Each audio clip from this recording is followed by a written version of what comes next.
নিজস্ব বিদ্যুতে চলবে কারাগার এবং বাকি যতটুকু বাঁচবে ততটুকু যোগ হবে জাতীয় গ্রিডে।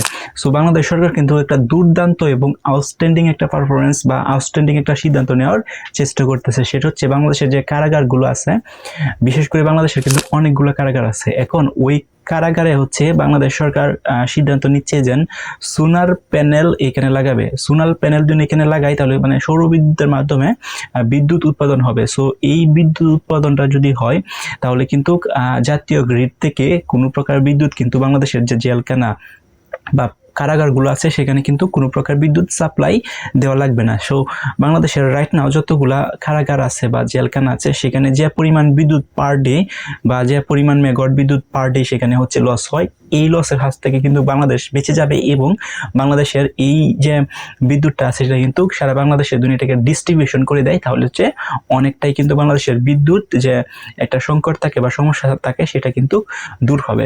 আর দুই নাম্বার যে উপকারটা হবে সেটা হচ্ছে এই যে কারাগারগুলোতে সোলার যে প্যানেলগুলো আছে সেখানে ইনস্টল করা হবে বা লাগানো হবে, সেখান থেকে কিন্তু আরো বেশি পরিমাণ বিদ্যুৎ উৎপন্ন করা যেতে পারে বা ধারণা করা যাচ্ছে সেখান থেকে 12 থেকে 15 মেগাওয়াট বিদ্যুৎ উৎপন্ন করা সম্ভব।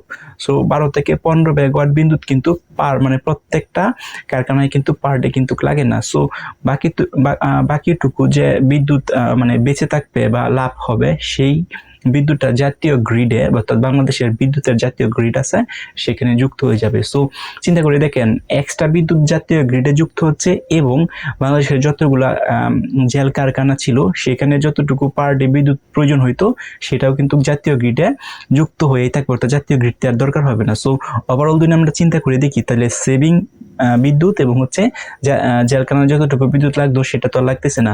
সো ওভারঅল যদি এই দুইটাকে আমরা যোগ করি তাহলে কিন্তু হিউজ অফ অ্যামাউন্ট একটা বিদ্যুৎ বাংলাদেশের জাতীয় গ্রিডে কিন্তু থেকে যাবে।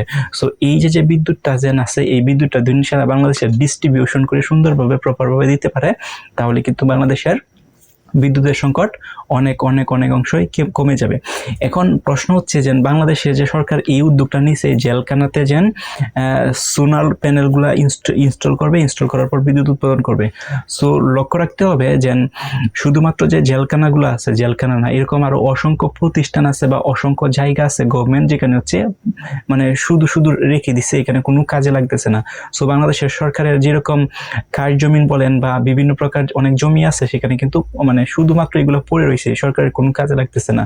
সো এইগুলাকে কিন্তু সরকার কাজে লাগাইতে পারে এবং ওই জায়গাগুলোর মধ্যে কিন্তু যে সোলার প্যানেলগুলো আছে সেগুলোকে ইনস্টল করতে পারে, সেখান থেকেও কিন্তু বিদ্যুৎ উৎপন্ন করা সম্ভব হবে এবং বাংলাদেশের জাতীয় গ্রিডে কিন্তু অনেক বিদ্যুৎ কিন্তু যুক্ত করা সম্ভব। সো এখন যদি এরকম একটা উদ্যোগ নেওয়া যায় যে সৌরশক্তি ব্যবহার করে বিদ্যুৎ উৎপাদন করা, তাহলে বাংলাদেশ কিন্তু বিদ্যুতের যে একটা সংকটের মোকাবেলা সেটা কিন্তু খুব তাড়াতাড়ি কিন্তু একটা নেক্সট লেভেলে চলে যেতে পারবো। সো বিশ্বের অন্যান্য যে কান্ট্রিগুলো আছে সবগুলো কান্ট্রিতে কিন্তু সৌরশক্তি ব্যবহার করে কিন্তু একটা পরিমাণ বিদ্যুৎ তারা উৎপাদন করে, এজ এ রিজাল্ট তাদের দেশে যে বিদ্যুতের সংকট থাকে সেটা কিন্তু অনেকটাই কম থাকে এবং হচ্ছে নিরবিচ্ছিন্ন বিদ্যুৎ কিন্তু প্রোভাইড করতে পারে সরকার। সো বাংলাদেশ সরকার কিন্তু নিরবিচ্ছিন্ন বিদ্যুৎ প্রোভাইড করতে পারবো যদি এরকম কিছু উদ্যোগ নিতে পারে এবং প্রপারভাবে সেই উদ্যোগগুলোকে এক্সিকিউশন করতে পারে, তাহলে কিন্তু বাংলাদেশের যে বিদ্যুতের একটা ঘাটতি এবং আর বিদ্যুতের এটা ইম্পর্টেন্ট ফ্যাক্ট, বাংলাদেশের বিদ্যুৎ কিন্তু একটা ইম্পর্টেন্ট ফ্যাক্ট, অর্থাৎ বিদ্যুৎ যদি না থাকে তাহলে বাংলাদেশে কিন্তু